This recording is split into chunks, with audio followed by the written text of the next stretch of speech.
I'm really excited to introduce our next speaker. He was one of the original founders of HTNG and has been a hotelier, a technology visionary in our industry, and is continuing to do so. He lives in Paris and Hong Kong. He lives around the world. He was heavily involved with Citizen M hotels, and he has a really particular and unique vision for the future that will help drive more seamless travel. So please welcome to the stage Mr. Nick Price. Hello, do I have a clicker? Oh yes, here it is. Good day, and good to be here, speaking again at an HTNG event, which I haven't done for a while. So quite a lot to go through today. The key to going mobile is the right RF and ID. I may be saying things that are unpopular to some today. If so, I apologize in advance, but I will still say them.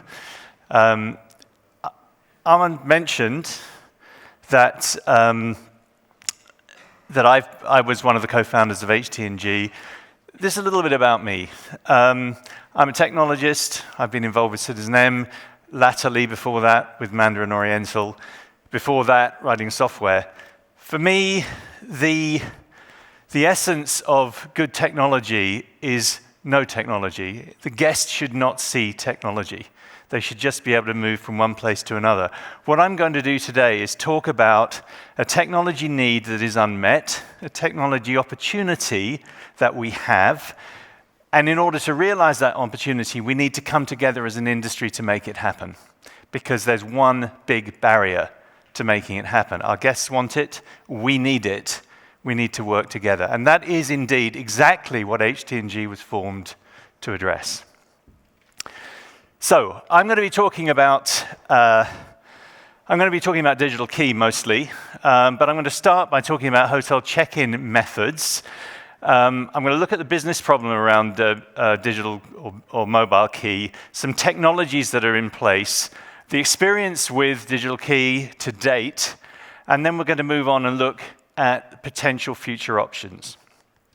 So first of all, let's just have a look at check-in. These are the images that our industry would like to believe that we experience as guests in our hotels. Relatively empty lobby, 4 people standing behind a full reception desk, and something like a 4-minute check-in. Often it is like this. Unfortunately, occasionally it's not. It's like this, and the previous gentleman from EHL mentioned Vegas. This is obviously a Vegas hotel. Quite often it's like this.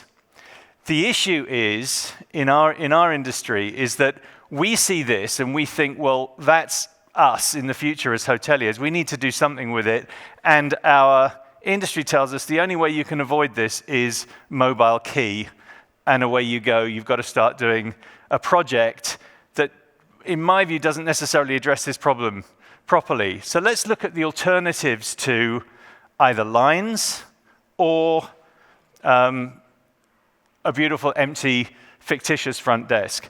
And one here is a photograph from Citizen M. This is a self-check-in kiosk.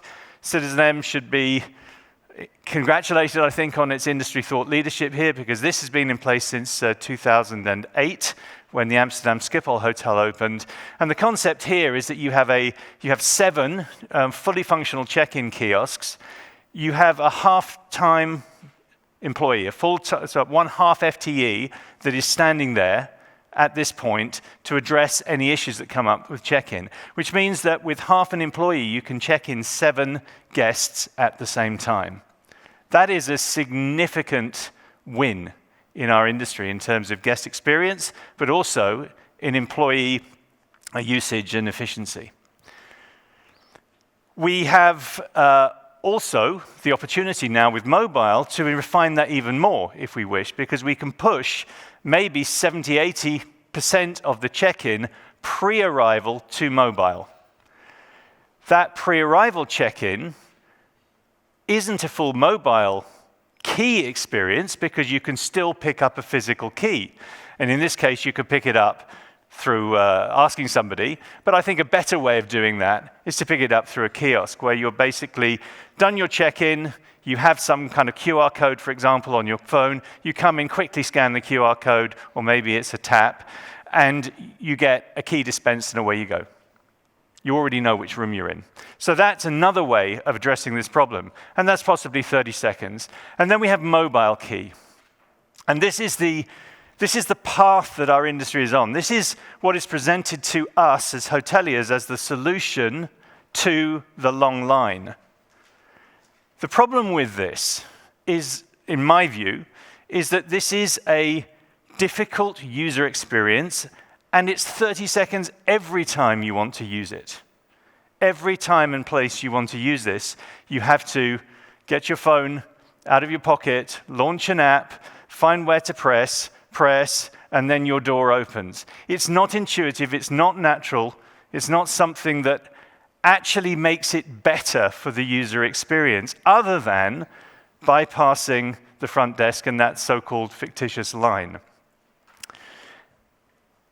And of course, it's not just hotel rooms.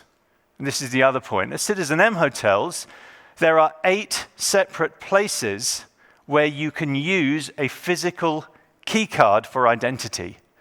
A front door, a check-in kiosk. You can use it in the elevator, use it in the guest room, obviously, in the gym. You can use it for point of sale, charge to room, use it for access to meeting room doors, and also parking garage.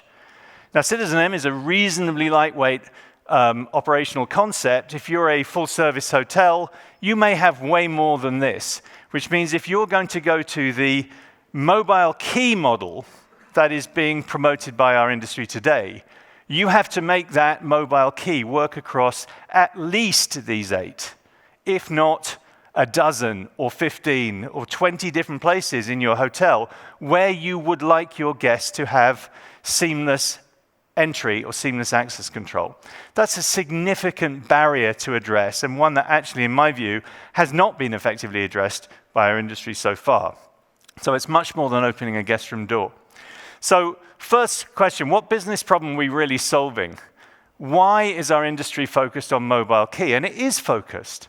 If you just Google mobile key, it goes right back to the 2009, 2010, and articles every year about how much better and how important it is, and influencing hoteliers to move down this route. Why? Because it's better than standing in line. Well, as I've said, there are different ways of solving that problem, and for whom there seems to be an assumption that is for all guests. But if you think about it, most of our guests are actually only at our hotel for one night. It's a very difficult thing to be able to equip those guests with mobile key. So perhaps some kind of separation in our mind about who the target audience is actually a good thing before we start on this evolution. And then how? Our concept from any of the suppliers in our industry today seems to be that it's app-based. It's a mobile phone, it's app, it's some kind of Bluetooth BLE-enabled lock, and that requires adaptation and modification of our door locks. And there are alternative ways of doing this. And then, as I said, which doors? The focus is on guest room. But it's no point having guest room if you don't have the elevator first, because otherwise your guests will never get there. So the business problem that we're really looking at is the front desk is understaffed.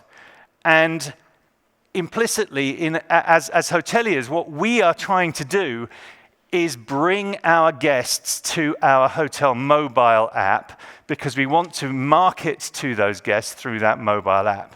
These are the 2 reasons why mobile key seems to be something that we want as an industry. But I'm not necessarily sure that it's the right way to solve the problem. So I'd like to ask some questions before we move on.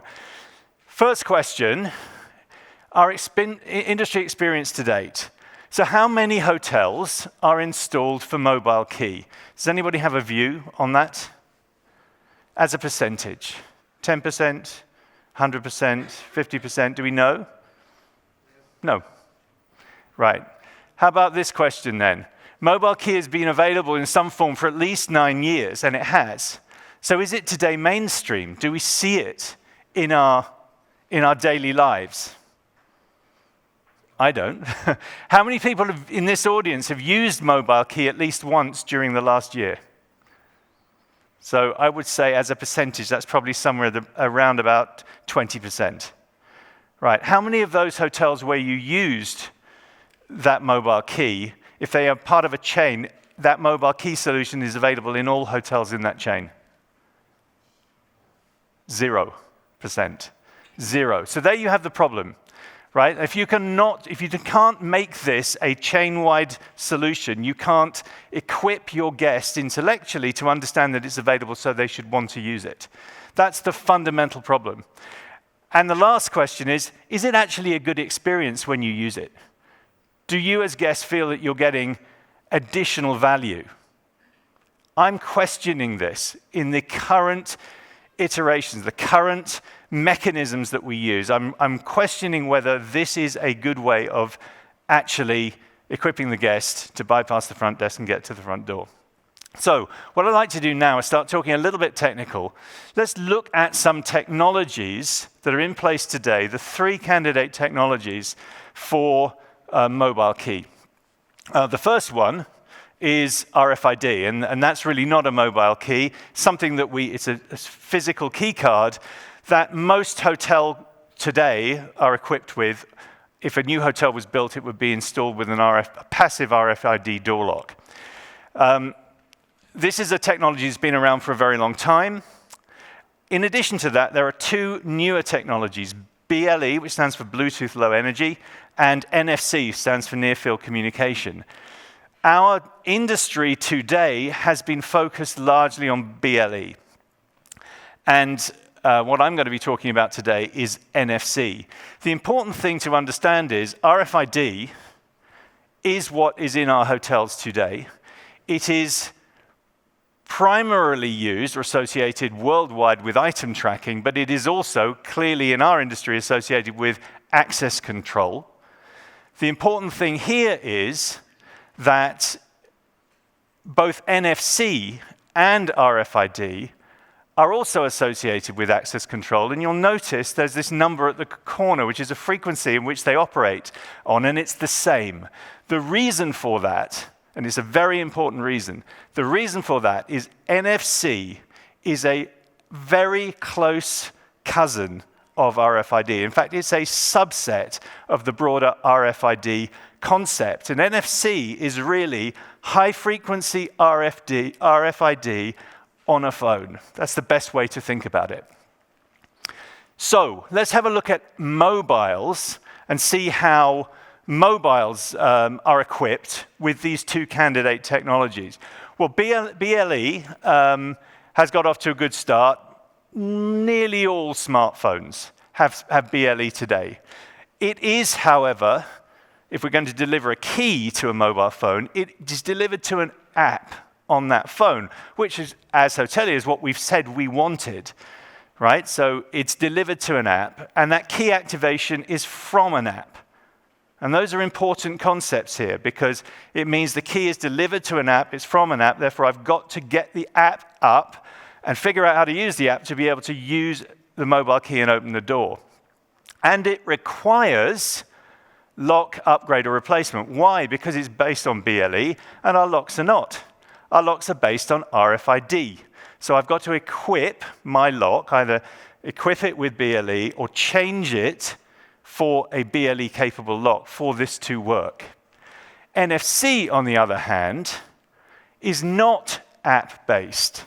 It is something that works in a wallet. It doesn't have to be app-based, it can be, but in the context that I'm talking about, NFC exists within the wallet of the phone.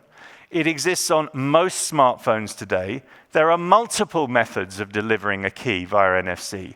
You could deliver it via email, you could deliver it via SMS, you could deliver it via iMessage, you could deliver it over almost any way that you could think of, because what you need to do is get that key in the wallet of the phone. The important thing is it works on card emulation mode, which we'll talk about in a minute, and it can use existing RFID locks, which is a big plus. So let's just talk about moving on. What is the user experience then of NFC? Well, this is the first experience typically that users have or consumers have of NFC, and it's payment. So it's mobile payment using a phone or a watch for Payment. And the important thing is that payment is associated with a card, credit card typically, or a debit card that is put in a wallet. So implicitly, even if you don't know about it, the consumer is using a wallet function to pay. And the important thing to understand here is that when you go up and tap for your Starbucks, or you tap for whatever you're paying for, you're not searching for an app that's associated with the vendor, the supplier, the shop that you are in. It just works as payment would work. And that's an important distinction, because that is something we would want as hoteliers. But it's not just payment. And this is the exciting area for us, because this is travel. So today, NFC is being used through mobile phones and wallets and watches and wallets, increasingly for mass transit travel. And today, that is mostly in the mega cities in Asia. It is in a few, but growing number of major cities in the United States. And there is at least one city here in Europe where it is used across mass transit, and that's London. The experience here, if anybody has ever used something like this, is you're walking along, you tap, and you continue walking. It's that fast. It's a normal interaction. In fact, it's better than finding your travel card, because your travel card's on your wrist or it's on the phone that you're carrying. It should be, and it needs to be that fast. That is what is setting and shaping the mindset for mobile identity in the minds of millions of consumers every single day. And importantly, it's a wallet, not an app. So we're delivering this identity and this authorization to a wallet on the phone. If you look at these photos, however, when you look at it, you say, well, that's not payment. No, it's not. I'm just showing you something I'll be talking about a little later. This is student ID. And we're going to talk about what is student ID, because there's close parallels with hotels. But there's payment, there's access control, there's preferences, there's information about me that can be stored and shared securely through a tap. That is hugely important for our industry. So, let's just talk quickly then, just to be very, very precise about this. NFC works in a number of different ways. And I've said it's a subset of RFID, which it is. There's a subset of that subset which we are interested in, and that is called card emulation mode. And its name suggests something that we would want. We want the emulation of an RFID door card, effectively and simply, if it's going to work on all of our doors, wherever they are in the hotel, and in any hotel in our chain, without change. What I found interesting when I was researching this subject is I went onto the NFC Forum's website. This is the standards body that coordinates the NFC near-field communication set of standards. And I found this text to the right, which is a typical use case for NFC-based access control. And guess what? It's a hotel scenario. So right from the beginning, the NFC Forum is focused at solving a hotel scenario for opening doors through an authorized reservation. That, to me, is interesting, is exciting, because it shows that we're not off track here. So now let's have a look at the two primary mobile operating systems and see where they are on NFC. Well, on Android, the story is actually very good. Android, primarily Samsung, Sony, and Google, pretty much tick all the boxes, straight out of the box, no problem. Apple had a slow start with NFC, as you'll see in a second, but it's catching up very, very fast. I'm now going to switch to Apple, and everything that I say about Apple's capabilities, you can assume that Android already has. So let's just quickly take a look at this. This is a history of NFC, and I want I want to spend a little bit of time on here so you understand what we're talking about. So first of all, NXP and Sony co-invented NFC in 2002. Nokia was the first company to integrate NFC into a mobile phone in 2006. Google was the first recognizable company from today's era to adopt NFC in one of its phones, the NetSys S in 2010. And then Apple implements in 2014, associated with just the use case of payment in 2014. But then Apple starts to get some momentum here. They start to recognize that this is important. Let's move forward with NFC. And you begin to see very significant, very important developments through Apple's adoption. The most important one, however, came in 2018 when Apple introduces background NFC NDEF tag reading. And that is the technology that requires NFC to work in a wallet without an app. And then latterly, in 2019, you'll see support for a word down here called MyFare. And MyFare is the set of protocols that is typically used in RFID cards for hotels. Right? So we're putting the pieces together here. You have today full support for MyFare in any of those phones. And what's important on the latest Apple phones, you have no app, as I said, required to scan. So you have effectively 100% card emulation of an RFID card straight out of the pocket. It'll even work on a lock screen. You don't need to do anything more. Just take the phone out of the pocket and press it to the reader, and it works just like an RFID card. Now, quick shout out. I'm going to go back just one slide. It says NXP Semiconductor here, Austria. Quick shout out for NXP. The P stands for Philips. Guess where this company is headquartered? Headquartered in Eindhoven, the Netherlands. Right? This is a big company. They are totally behind global adoption of NFC. They are, whatever it is, 100 kilometers down the road from here. And we have an opportunity as Europeans, and particularly as being here in the Netherlands, to work with these guys to see NFC adopted in the hospitality industry. So kudos to NXP.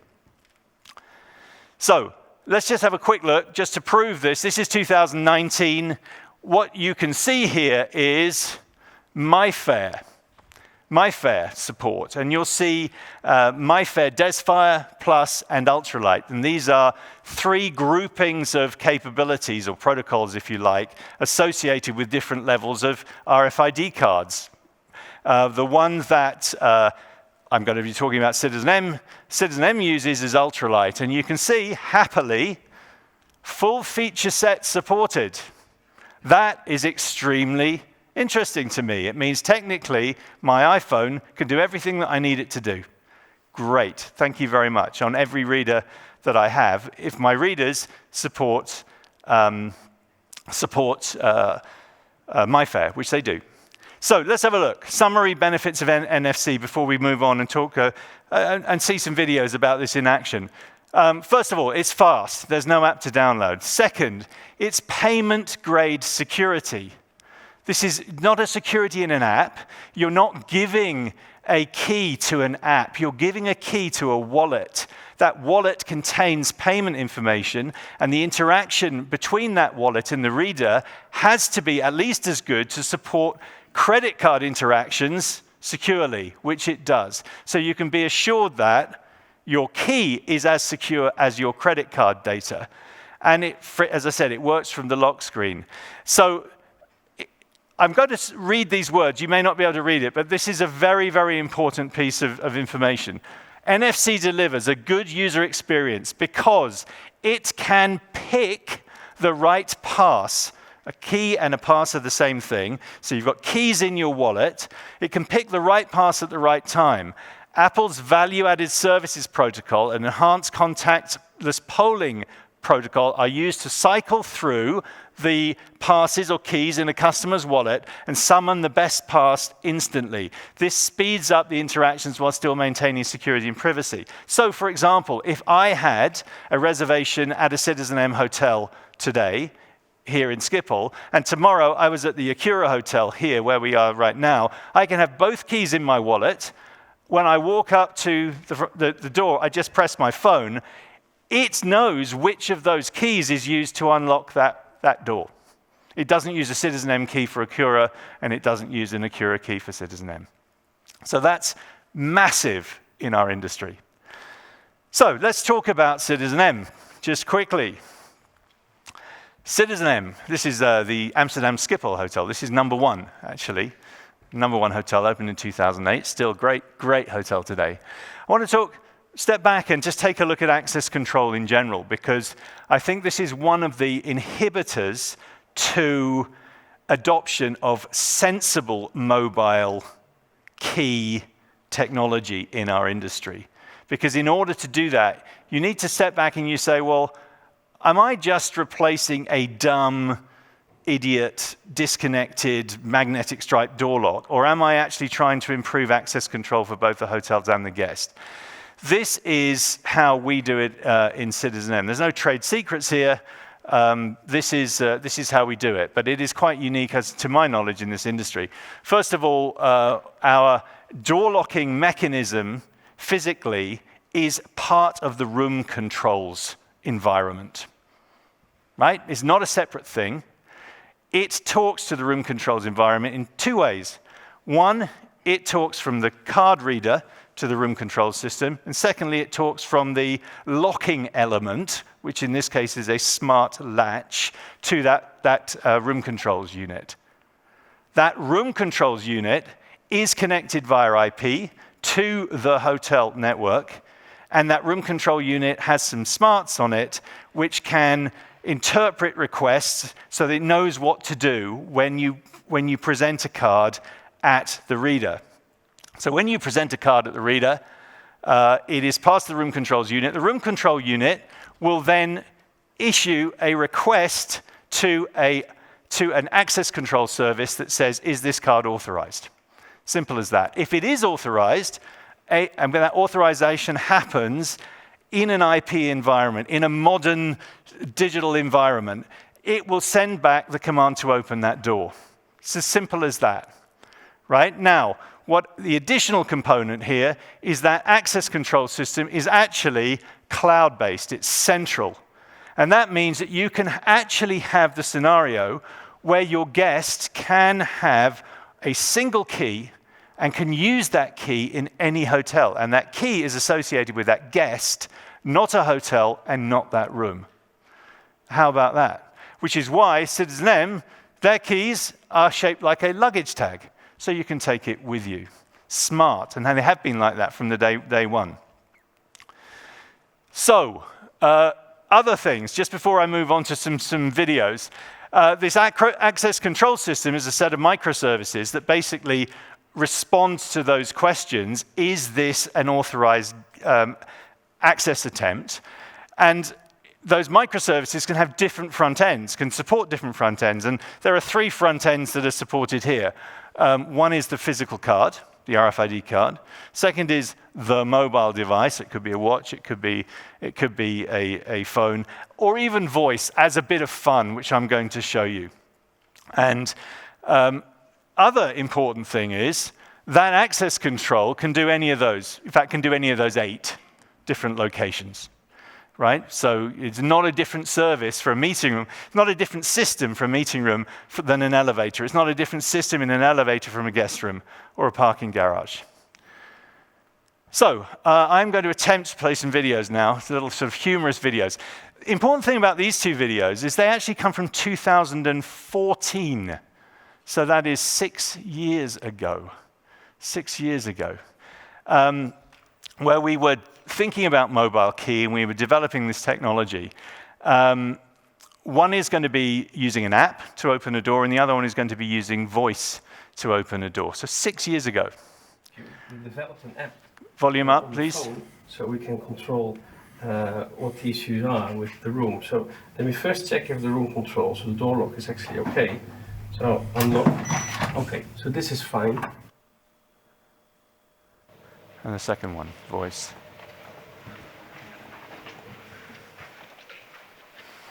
Unlock door.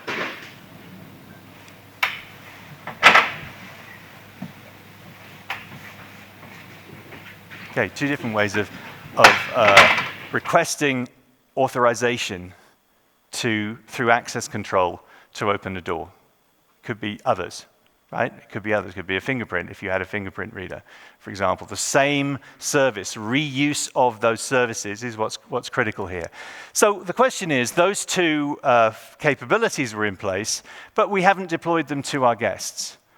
Why haven't we yet deployed them to our guests? Well, by our sort of working together, we determined that actually our guests can get a key card so easily already that this isn't any better for them, right? So even though we can technically do it, it's not better for the guests, so why do it? If we're going to do something for our guests, we need to be better than what we have. And that's what I'm going to show you next. So let's talk about using NFC, which is the better methodology to do it. What do we need? Well, we need an NFC key, which can, as I said, be delivered through a variety of different methods. It's put in a wallet.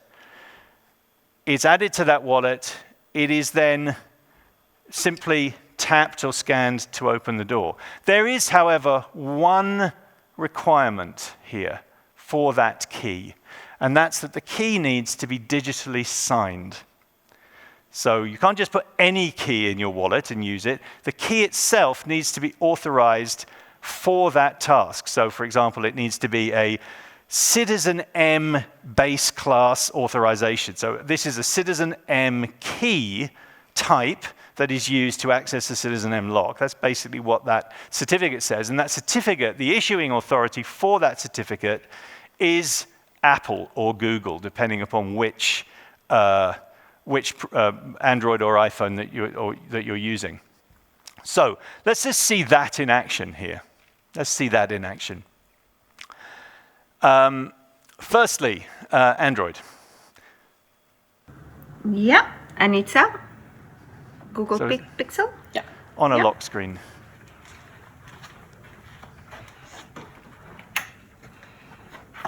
Yay.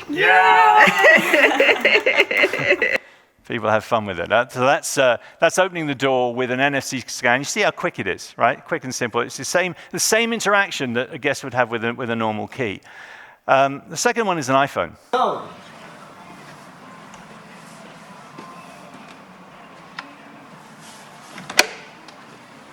Same, huh?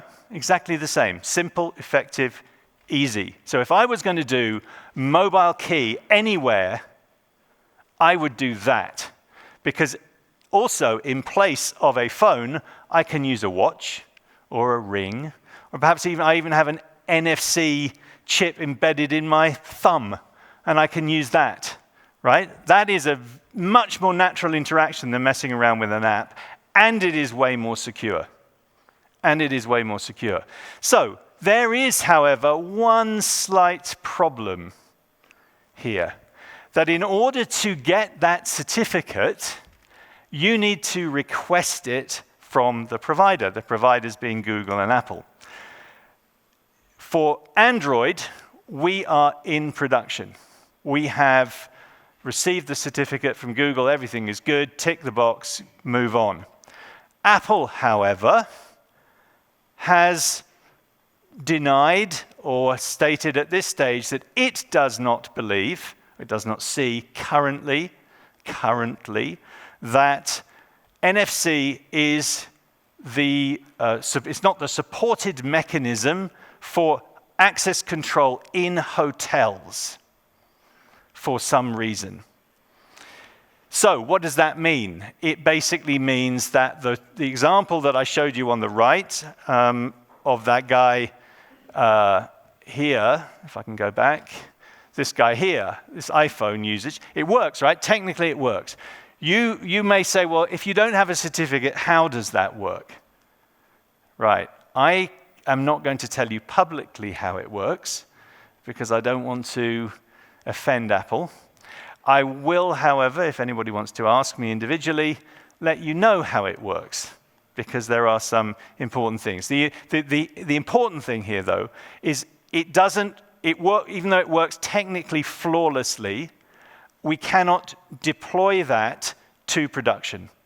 So the code works, the mechanism works, the user interaction works. It's at least as good as Google's NFC, but we can't put it into production yet without that certificate.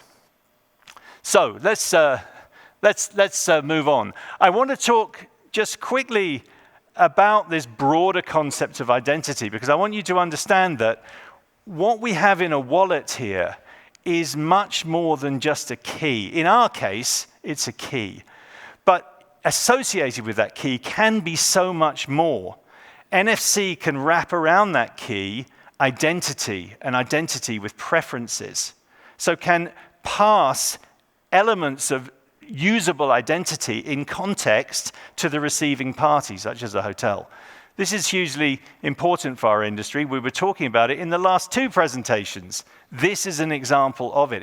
NFC is designed for this. But in these examples, we're using student ID, which I mentioned. We're using ticketing in sports stadia. All of these are using iPhone. All of these have that magic certificate. They are certified by Apple. And they are so close to our needs. You can smell it. You can taste it. So let's have a look. Would you please start the first one? I hope you can see.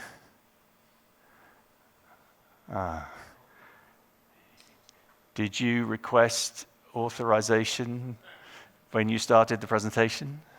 Like I said. You may need to restart the presentation, I'm afraid, to get these going. You need to request or allow access to external media. Sorry about that. We're still in time.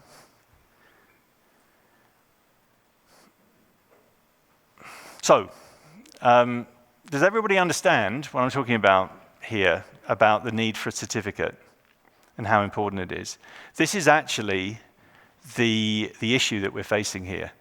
Right, it's not a technical issue. We could deliver to our guests, and you could deliver to your guests, a substantially better mobile key solution if we were allowed to. So by show of hands, how many Android users are there in the audience? How many iPhone users are there in the audience? Right. Yeah, exactly. So that's pretty much the split that I would expect. In Citizen-M, our split is around about 70, 75%. It's actually going up towards Apple. So at least 75% of our guests are Apple carry Apple devices. And that is a significant miss for us, right? That's a significant miss. So let's hope that we can convince, as an industry, Apple to shine a light on our industry and see access control in the same way that they see for these other industries. And I can see something happening here, so I'm hopeful that we can move ahead. When you see the university one, just look at what you can do.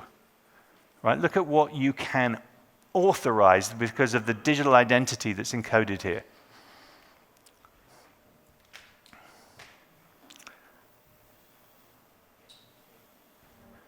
Congratulations, Duke students, faculty, and staff. You can now add Mobile Duke Card to your Apple Wallet on your iPhone and Apple Watch.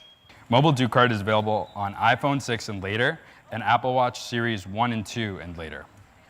Your Mobile Duke Card can be used virtually anywhere your physical Duke Card can. The only exceptions are merchants on points and food trucks. Mobile Duke Card is completely separate from Apple Pay, which is associated with a credit or debit card. But you use it the same way to pay for Duke expenses through Flex or food points. Be sure to type your Mobile Duke Card where indicated. You can use your Mobile Duke Card for building doors, Duke stores, laundry, vending, and dining. Mobile Duke Card uses Express Mode, meaning all you have to do is tap near the reader. There is no need to unlock your phone or open your wallet. Express Mode is available for all devices except iPhone 6 and 6 Plus. And let's go to the On next those one. devices, you'll need to open your wallet and use your fingerprint to unlock the phone.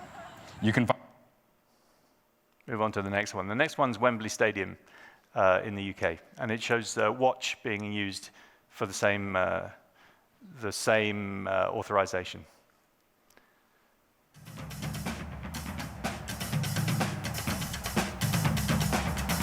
Somebody's going to receive a ticket, been sent a ticket by somebody.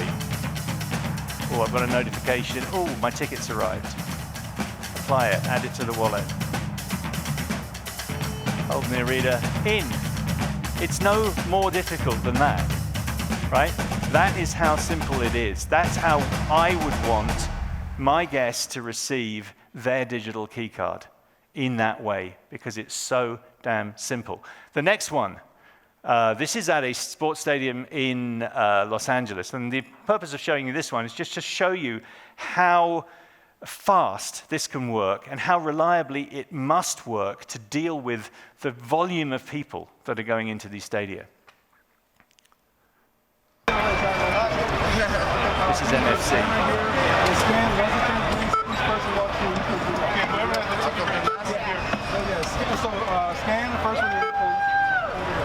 Impressive, huh? It's really quick. So what's that? Around about 3 seconds, something like that. It's the same, actually, as it should be, of taking your RFID card and holding it up against the reader and moving forward, because that's exactly what it's doing. So, moving on. Next slide, please. If I can do that. Can you move to the next slide? Oh.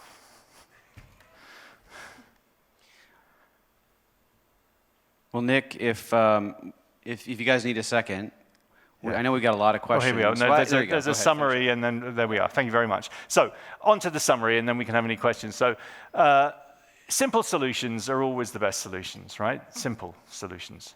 What could be more simple than substituting a physical RFID card in the hand with an RFID card in the phone or the watch? It's the same technology, same concept, same user interaction. It's obvious.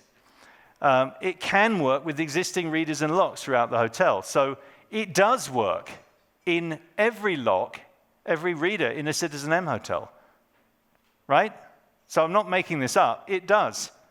It's a much better guest experience than fiddling around with an app. And it's part of tap to open, tap to pay, tap to identify, which is what we've seen here. So my plea to you in the context of HTNG, what HTNG is here for and to achieve is to achieve something that our industry wants but doesn't have.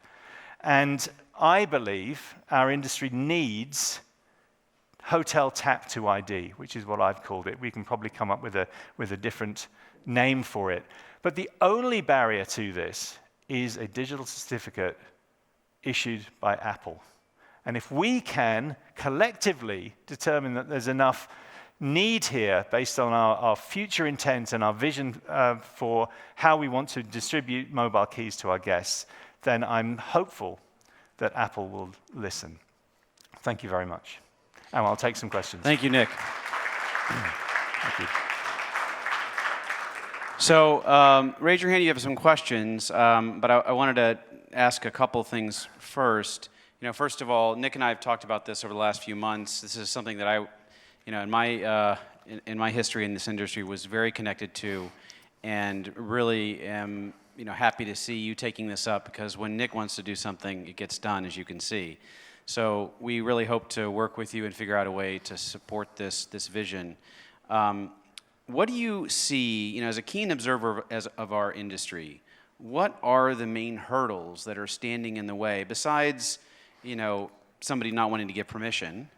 What are some of the barriers, one or two barriers that we have, maybe from the brands, the hotels, the operators, that it may be resistant to this vision that you're Well, I think proposing?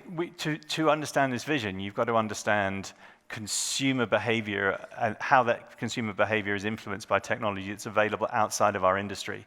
And very clearly, payment is a major modifier of consumer behavior.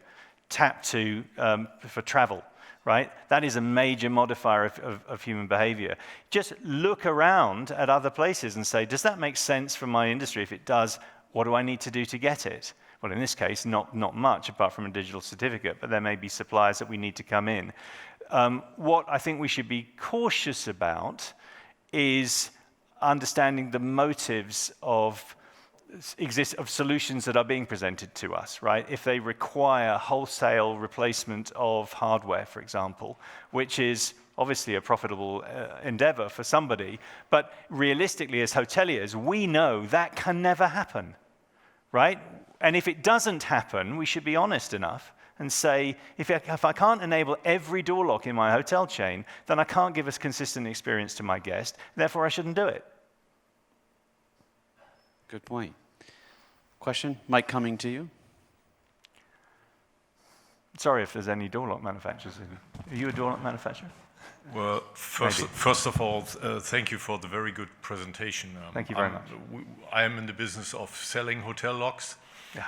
And, but to be honest with you, I'm very happy about this because I think it hits the point.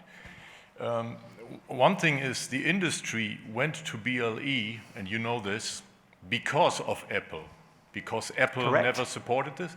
And the reason, I think, I don't know, but I think the reason they don't support it because they don't want any other payment method, and they're afraid that this could be used as a payment method in the hotel. That's my theory behind it. But let's hope that they would change their mind. I think there are two ways maybe how to act, and I don't know which one is feasible. Maybe you have better ideas.